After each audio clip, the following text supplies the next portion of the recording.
a project that I'm helping a friend of mine named Lee Forbes with Headway Environmental work on in Southeast Arkansas. This project is being funded by NRCS through the Farm Bill. It's targeted at communities that had historically been impacted by agriculture. So, for example, these towns were either right next to a grain mill, they were right next to cotton gin, and a lot of the work is related to people in the community that have had historic flooding, and how can we reduce flooding related to the impacts that we had related to trying to get cheap agriculture in the past. So this is being funded by NRCS through the Arkansas Black Mayors Association. Headway Environmental has been contracted by the ABMA and NRCS, and then River Shared is helping out with Lee Forbes, Shanna Kistler, and others at Headway Environmental. So this question goes back to a question that was created that Lee Forbes had last week or the week before. So I wanted to kind of share a idea for how to map areas in non-FEMA mapped communities. So this is the location for where we're working. This is in the southeast corner of Arkansas, right north of Louisiana, right on the west banks of the Mississippi River area. So it's the whole area that we're working, all three of the communities that were involved with Wilmot, Eudora, and Parkdale are all in a historic corridor that at some point in the distant past had been part of the Mississippi Valley. So now the areas have other bayous that have been flow paths that at one point were part of the Mississippi River and now are not part of it. You have water that's flowing parallel from north to south in that greater Mississippi Valley. So this is Eudora, Arkansas. We were blessed. We went out just after a large rainstorm. It was not a 100-year rainstorm. It was be somewhere the rainfall intensity and the duration of the rainfall over a 2-day period would have been somewhere around a 1-inch rainfall, but it rained for about 24 hours to 48 hours straight. So it would have been much less than a 100-year rainfall intensity. But this is some flooding that has occurred in some of the homes in that short period of time. This is outside of the FEMA 100-year floodplain. So when we're talking about, hey, we're going to reduce people's flooding, we have to have some sort of meaningful way to say this is how we're predicting there is flooding now, and this is how we can reduce the flooding. Whether that means put in a new drainage network, whether that means just clean out culverts, or if it's something like a nature-based solution in the new stream management corridor. So you can see, flooding, a little bit of flooding on the base of the triangular building is a church. And then you can see over there on the white building, you have a little bit of flooding. This just so happened to be Saturday last weekend when we were out trying to get some more survey data. You can see this brown house here in the foreground does have flooding right near the finished floor elevation of it. So there is flooding in the structural area of the house right now. So the whole concept of this presentation is just to open up a discussion on a method that we'll be using for trying to predict a region of flood mapping where there is not currently flood mapping available. But obviously there is flooding, but we just don't have mapping for it. So how do we try to say, hey, we're taking people out of flooding, there's value in doing this work, even though we don't have a map that tells us that they're currently in a floodway and they wouldn't be in the FEMA flood program.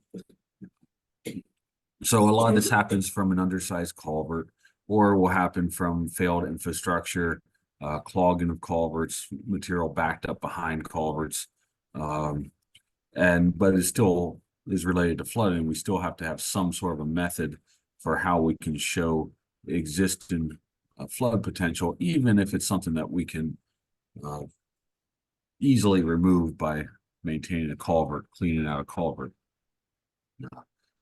So we're going to move over to another community, which is a little bit smaller than Eudora. So it's just a lot easier to show as a potential area where we can use a alternative method for flood mapping. So this is Parkdale, Arkansas. You can see the flood damage on this house.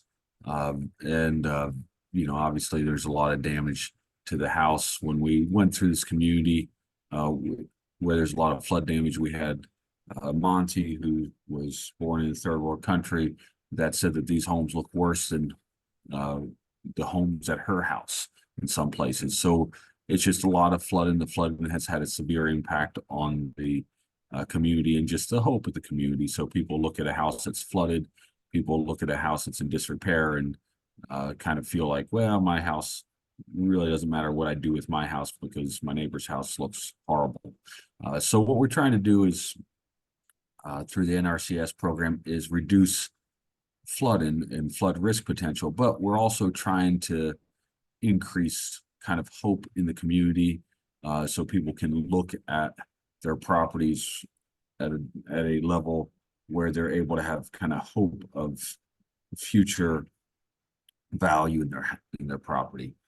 So here's one example of one of the homes. You can see a small drainage way that is here about 20 feet from the base of this mobile home. Obviously all the sheeting, and you can see there is flood staining well above the I-beams. That would be the finished floor elevation of this mobile home. So this mobile home has been in a flood area for a while, and it has had significant floods that have impacted the environmental health of the people living inside there, probably at some level or another. And then obviously there's other issues than just flooding in this area, but you can also see that there is a flood staining line on here above the finished floor elevation of this trailer as well. Even though it doesn't have a roof, that's probably a bigger issue. That just has a tarp on it for a roof.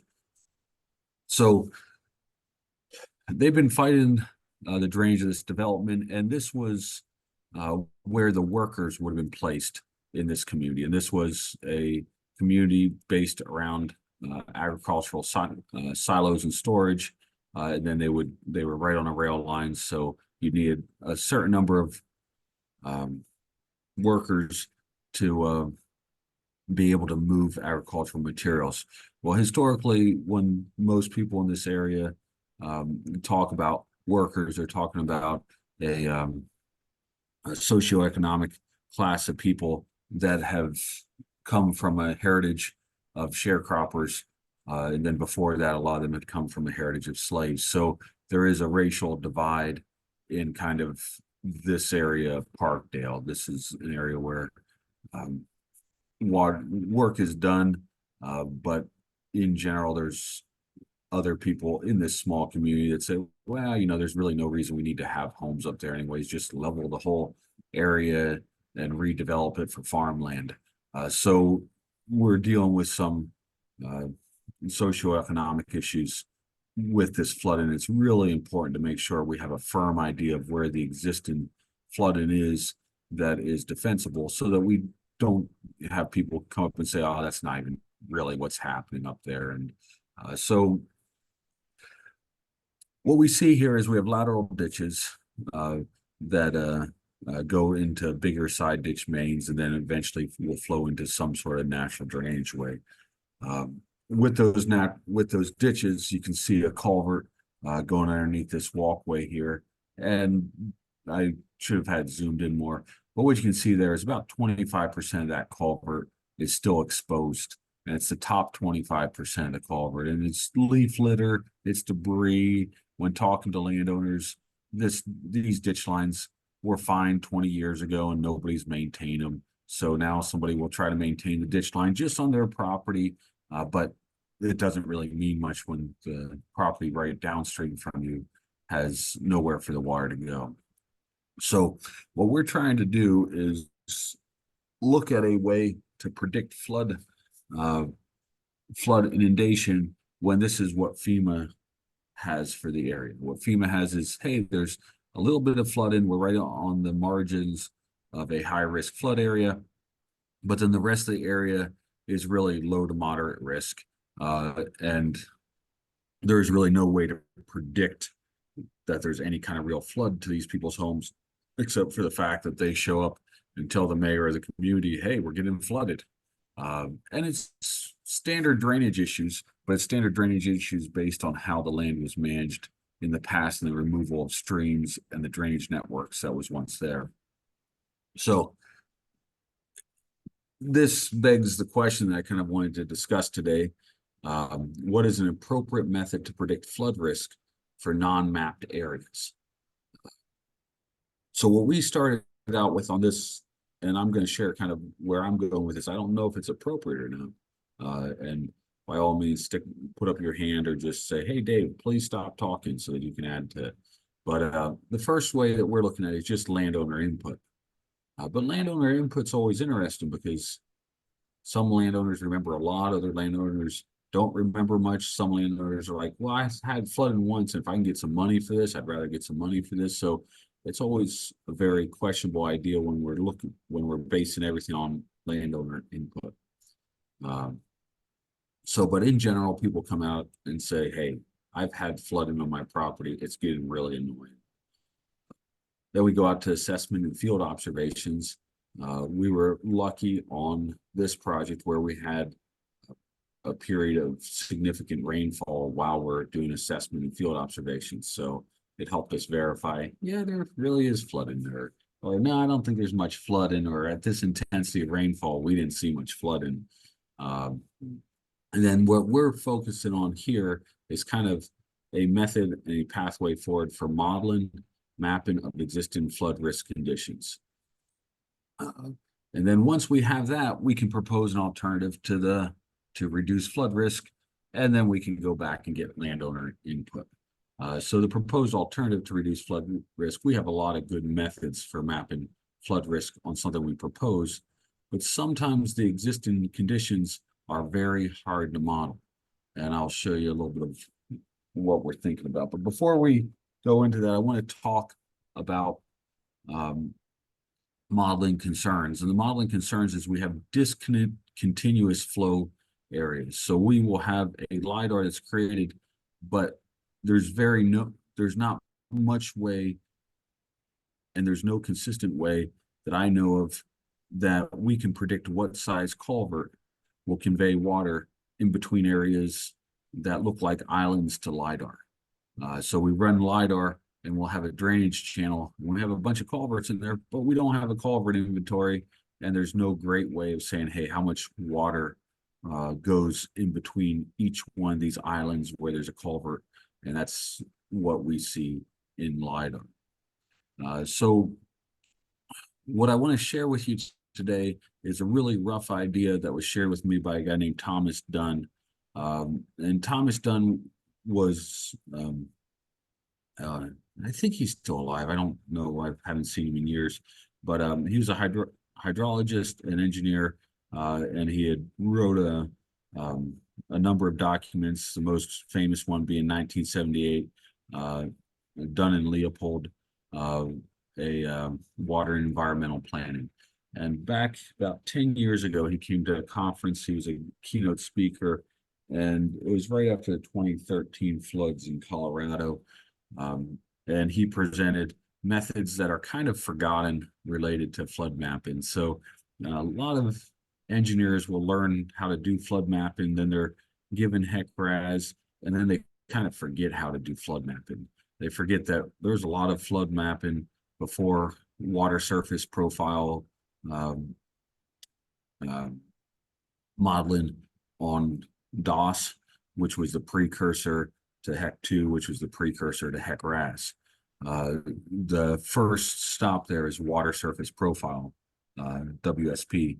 WSP was done to create water surface profiles and impose them onto the landscape and say, hey, this is what the profile needs to be. And then you'd have to go find out where that intersects the landscape. So we're going to go back to some history of water resource planning and concentrate on two main concepts to help us look at a non-mapped area. The first one is the concept of critical flow and critical depth. Critical depth is defined as the depth where the flow where energy is at a minimum for a particular discharge. So essentially what that means is that potential and kinetic energy are balanced. Bernoulli's equation looks at what potential and kinetic energy looks like in a flow and stream, as well as any kind of a pressurized flow. In open channels, we generally disregard the pressurized flow and we look at potential and kinetic head. We balance it where it balances out and makes it equal to the same on either side. That's considered critical flow depth. And then we talk about things as being subcritical or we talk of things as being subcritical or supercritical flow based on where it is related to critical flow depth. And these are great places where we have a really good nick point where we can say, hey, we know that the bed surface profile is changed in such a way that we're going to see critical flow because we have a significant change in slope. And that's where the precursors of HEC-RAS, people doing flood modeling, would look at doing modeling. And if anybody's done flood modeling off of old WSP modeling, you know that it's really wrong, but you know, all models are wrong and some are useful. So it's a method to kind of move forward. And when we're trying to get back to kind of mapping in a non-mapped area, sometimes we don't want to spend $100,000 to show what existing conditions flood mapping is when we only need $50,000 of ditch cleanup.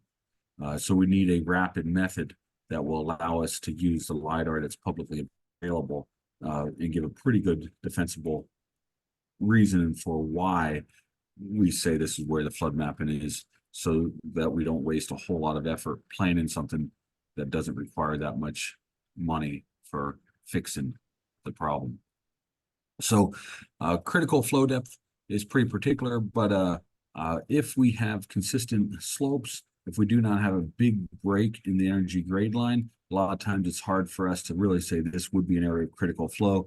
So then we go back and use what's called normal flow, which normal flow is the depth of flow that would occur in uniform and steady flow. So uniform steady flow, we have steady and unsteady flow. Steady flow means that you keep the same flow constantly, which never happens in nature, but we like it for equations.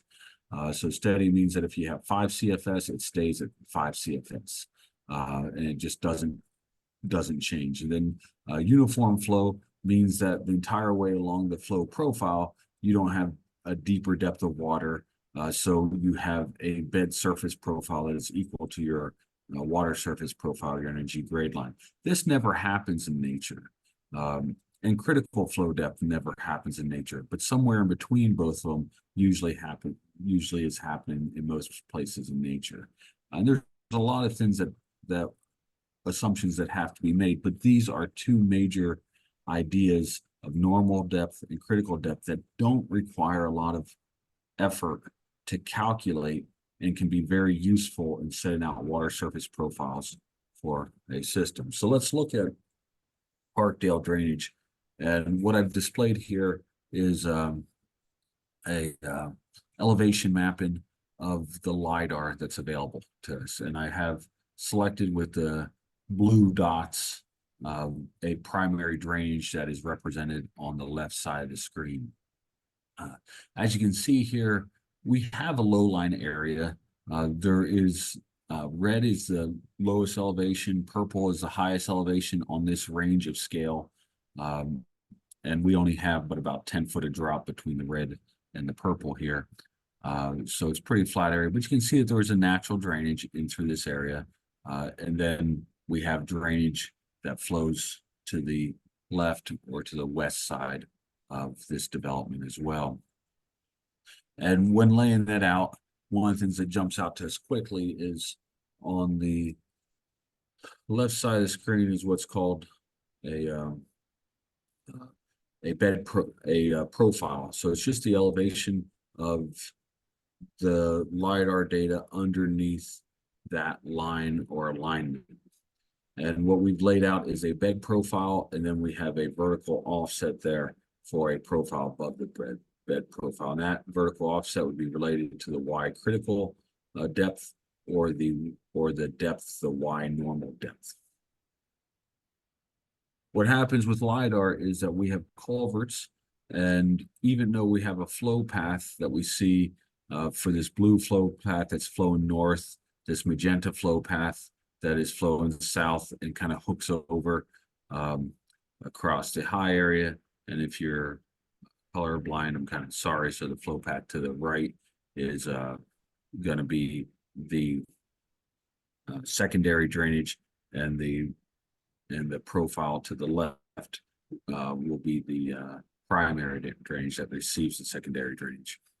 So if you can imagine with the LiDAR, with all these little deep areas, if you were trying to run a standard hydraulic model, a standard hydrology or hydraulic model and through here, the hydrology would work okay. The hydraulic model wouldn't work very well because it would be very hard for the hydraulic model to be able to say, hey, I know what that culvert is underneath there. So it would treat the whole area like a series of ponds with just the top of the roadways as being the control and cross sections for the elevations for water to flow in one direction or the other. So what we laid out on this one, and this is kind of what I in reviewing kind of ideas from school and from some old flood mapping and stuff, we came up with a 15-step method for how to do flood mapping in these types of areas that are unmapped. The first one is just create the drainage network. A lot of times when we look at these systems, it's hard enough for us to understand where the drainage is. To try to figure it out from LiDAR, make sure that you have a good contrast so you can draw in your drainage areas. And even if once you have your drainage areas drawn in, even if it just means you have to do a windshield survey to say, oh yeah, it looks like the water's flowing that way. I don't have a lot of confidence in basically not going out and looking at drainage networks, because I've been burned so many times by thinking, oh yeah, I understand where the water's flowing. Then I go out there and be like, oh, it's actually going the opposite direction, even though I have LiDAR. But the culverts sometimes are set high or set low. So when it comes to the existing conditions, sometimes even though the LiDAR shows a slightly lower elevation, it may be going the opposite direction because of how the culverts are set and just the amount of water at the time LiDAR was shot. Detailed polylines for the alignments in the thaw wag of what is available. And remember, whenever we're looking at LiDAR, all we see is what the bed surface or the water surface was at the day of survey. So if the day of survey for the LiDAR had water surface elevation that was very high, then it's likely the thaw wag will be deeper than that. But it's a little bit difficult to know what the water surface elevation was the day that you had the aerial LiDAR survey, because even the LiDAR survey that's publicly available, a lot of times finding the exact date of it, you may have a period of 2 or 3 days that you get when you're looking at LiDAR opposed to knowing the exact date. So we have to make an assumption on what the lowest part or what the thaw wag of our LiDAR is, knowing that that thaw wag is not exactly what we would consider the deepest part of the channel. It's just the deepest part of whatever the water surface or the channel was that day. But still, we have to base it off of those lowest elevation points. Define an alignment, create a profile from the LiDAR surface based on that alignment, create a bed surface profile for low areas in LiDAR. So what that means is, if we connect these low dots in our bed surface profile, making sure that we know that, okay, well, water probably doesn't go uphill and back downhill. These ditch lines are maintenance to level or kind of flow downhill. So if we have a high spot in this LiDAR, it's likely just that LiDAR is not picking up the fact that we have, that it's an open channel. As you can tell, looking at this from aerial photography and driving by this ditch line, it is an open channel continuous, and this side of the ditch line has no culverts on it, but it looks like an undulating bed that is not an open channel. And so that's what we're trying to predict, is what does it look like for flood mapping, knowing that what our data is from LiDAR is a little bit, oops, sorry about that. Never did that before, that's cool. Is a good representation of what's going on the site, but it is not an exact representation, which gets us at kind of concepts of engineering and artistic evaluation of the existing condition. So steps for flood mapping: typical reach profiles are created. So basically, you want to come up with one for each typical reach profile. You want to come up with a typical cross section so that you can analyze the hydraulics on that cross section. Don't come up with 20. We're just going to be wasting our time, and we don't have that detailed of analysis. But one cross section on a typical reach, if you have a significant change in slope that is not backwatered, then you get another cross section. But if you're in backwater that's being received and you have a change in slope, it doesn't really matter if you have another cross section. If backwater is going to be higher than what that critical flow depth or the normal flow depth is that you're calculating. Handling drainage areas, a lot of these small drainages, stream stats will not work in it, because you have areas that have been so manipulated, and trying to look at where water drains from homes. If you use stream stats, it may even go across old drainage divides that haven't been there in years. One of our communities in Eudora, it shows that there's an additional 0.6 of a square mile drainage area that drains to one of our creeks when it had been filled in back in the 30s when they put in a rail line. So now all that water sheds in an opposite direction, but stream stats hasn't picked that up yet. It hasn't been updated to their digital layers. So stream stats in particular on small drainages, especially in urban, highly anthropogenically influenced areas, can be very, very wrong. Catchment modeling, there's a lot of ways for catchment modeling. You can use some sort of regression equation for the area, but usually when we're talking about small catchments and we're trying to predict the extent of flooding, it's always good to overestimate the extent of flooding within reasonable evaluation. And the best equation that I know to overestimate something that's justifiable that you can share with people is the rational equation.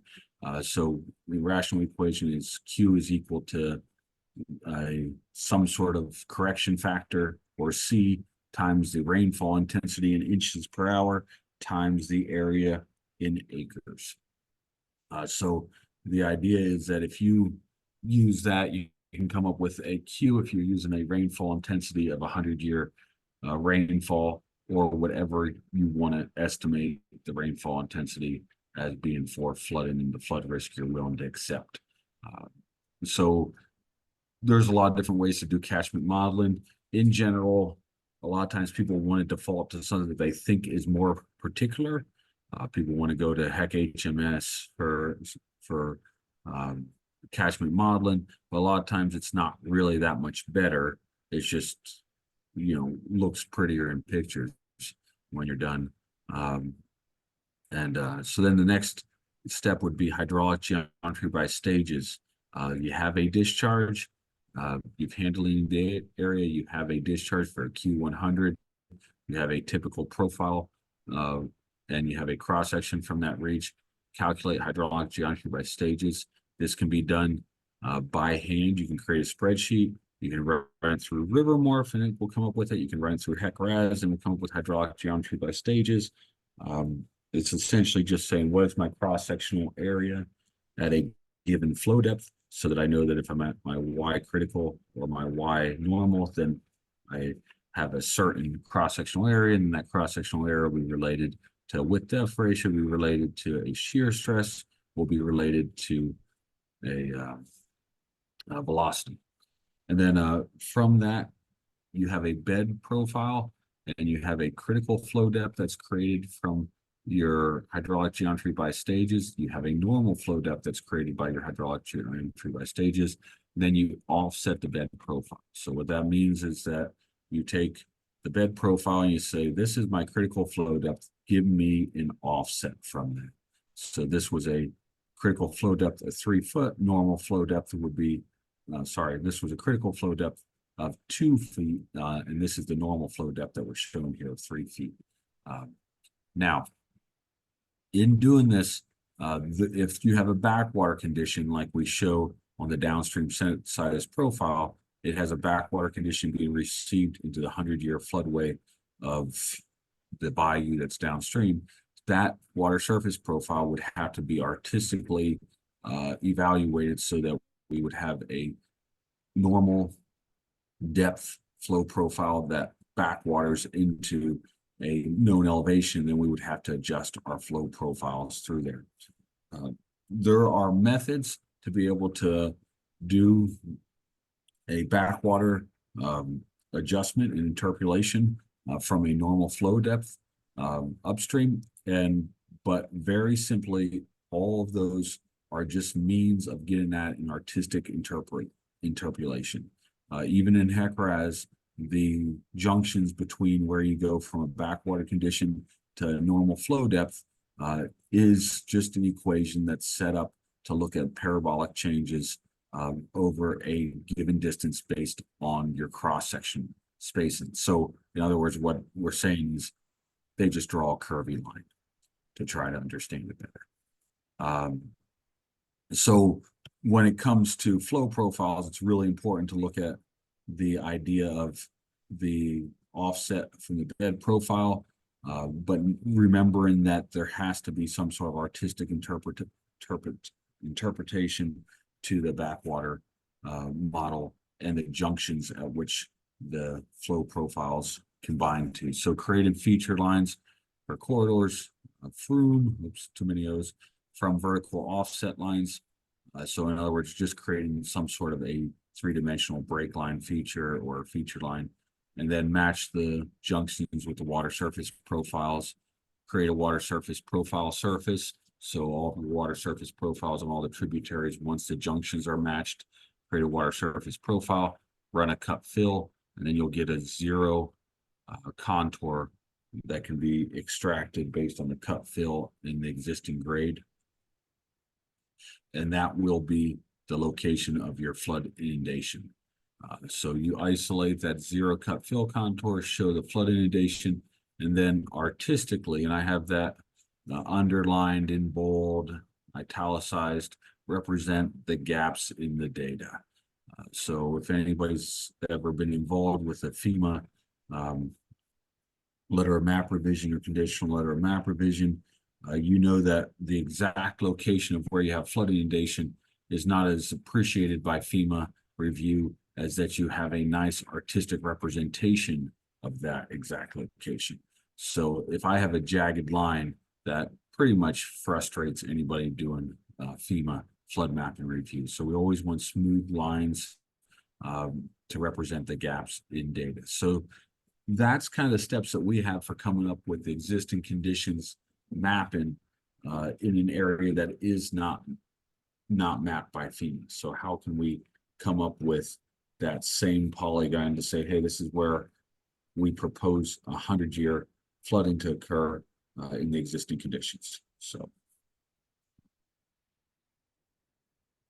with that, ideas, questions, if anybody wants to kind of discuss it, we can. If everybody's like, well, that was really geeky, Dave, and I don't want to discuss it, we don't have to. We can just kind of move on to the discussion, kind of a discussion on what Ajith had talked about last week with Youth for Christ, and then we'll go from there. Hey, Dave, this is Sean with South Carolina DOT. Great information. I was wondering if you coordinated with the Arkansas DOT. I asked that because here at our in South Carolina, we have our culvert inventory mapped out, and it's got like I don't know 89,000 plus culverts. It's got the sizing. It's got corrugated metal, concrete. Whatever. I mean, whatever. It's got all this data set available to it, and we also got our district office has areas where routine flooding occurs and failures. So it might also assist in some data that can be put into your 15-step process. I was just curious if you coordinated with that. No, we have, and I actually I had assumed that they might have data for the one road out there because it is Arkansas road. So I figured 209 probably had it, but I would have never thought that they'd have the data for the side streets. So that's a really good point. I'll reach out. I'll reach out to them. What is the program in South Carolina, or who is the contact with South Carolina DOT that would have that data, or like how would I find it so I can try to find a surrogate for it in Arkansas? So we have a maintenance head of maintenance, statewide maintenance, and they're responsible for all bridges and culverts and all that. So it'd probably be an equivalent at Arkansas. I can get that information for you. It'll probably be tomorrow or whatever, but I can get you some, who Yeah, that that would be person is here amazing. in South Carolina. Yeah, that would be amazing. And then I'll contact them, and maybe they know somebody over there. Yeah, that'd be super helpful for these projects if they have it. It'd be really good for. Yeah. I know there's a lot of other engineering firms that are working on different municipalities that are struggling with the same issue. Yeah, and I think they should be taking pictures too, so you'd have that data set. I mean, it'd just be good to have. Yeah, we did for this development, and I didn't have time to show up for this development. We actually did a culvert inventory study on it, just like we would normally do on a project. But what we're doing is trying to propose a method where we don't have to do that on Gotcha.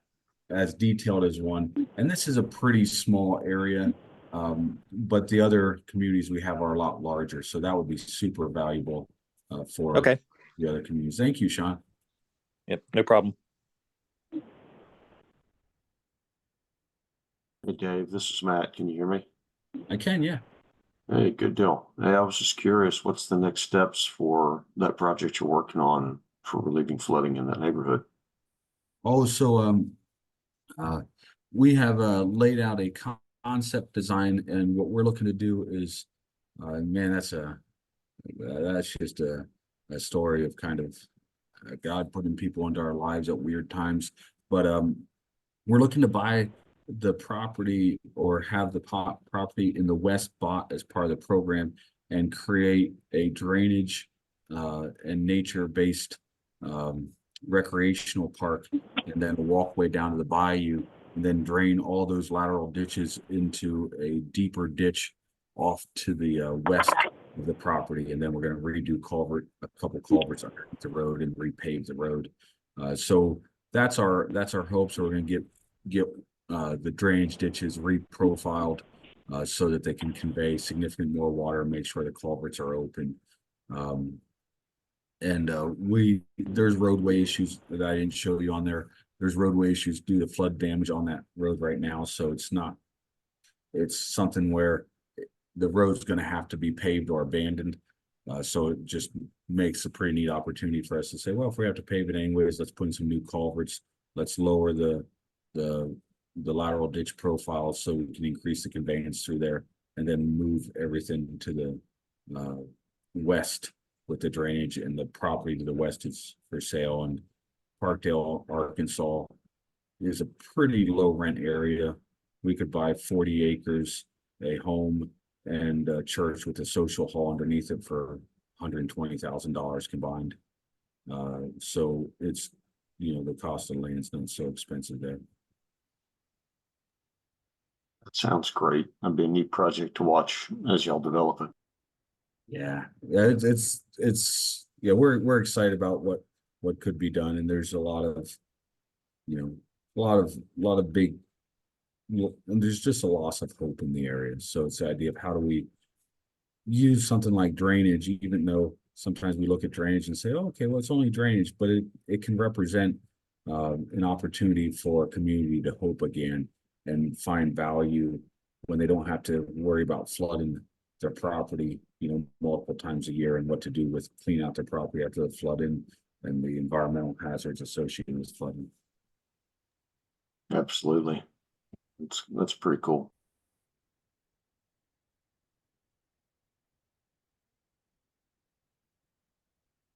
All right. Well, we'll move on this week, and next week is inspirational talk. I believe we have a man that deals. He's a pastor out of Tennessee that does stream restoration as a contractor, and he's using inmates to try to build stream restoration projects in Tennessee. So that's what we'll be talking about next week on the talk. But this week, we'll go over a little bit of stuff that Ajith had talked about on his call last week. If you guys have time, if not, we can kind of shut down early, and we just kind of pray and head out to our week. So the Wade or Matt, you're the only two on the line. Do you guys want to talk about stuff from last week with Ajith? Was anything kind of exciting to you that you kind of want to discuss, or do we want to just kind of pray together and move it off to next week? I just want to take away from me from last week, Dave. I was really excited to see as Pastor Ajith, if I got that right. Yeah, Ajith. Yep. Ajith, just get excited about the wonder of God's creation and tying that into his ministry and whatnot. I thought that was really neat to see it would look like the light bulb kind of come on there, something maybe he had not considered in the past, it directly the way y'all were discussing it. So it was really encouraging for me to see him do that. And go ahead. Oh, I was just going to say, just neat to see that ministry there, and they're in Sri Lanka, right? If I got that right? That's correct. Yep. Yeah, they're in Sri Lanka, and and just the work that he was doing, it was really cool. I'm glad you had him on.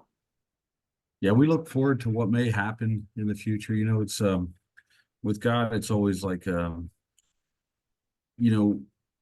think a right position with God is to see God as so much bigger and more complicated than us, that every time that we have an opportunity to see what God could be doing, it should be somewhat humbling, because we realize that we could not ever understand what God's completely capable of doing.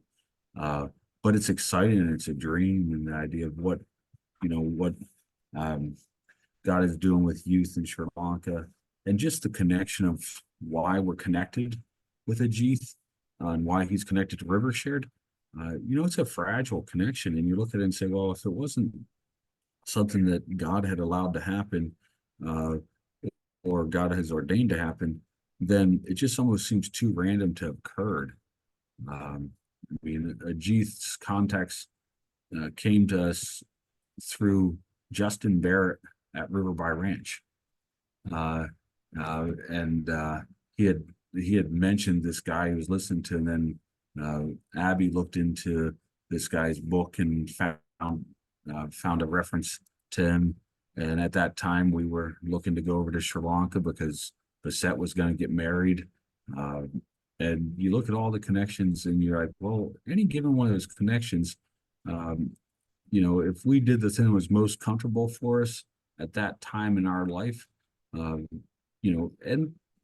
just simply most comfortable for us. Now, I like adventure, but it's not always comfortable.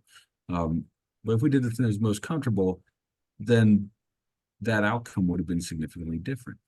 And when we look at how God is faithful in his mercies to us, and he provides us direction and opportunities, we realize that it all must have come from him and been a gift, because we couldn't have planned it otherwise.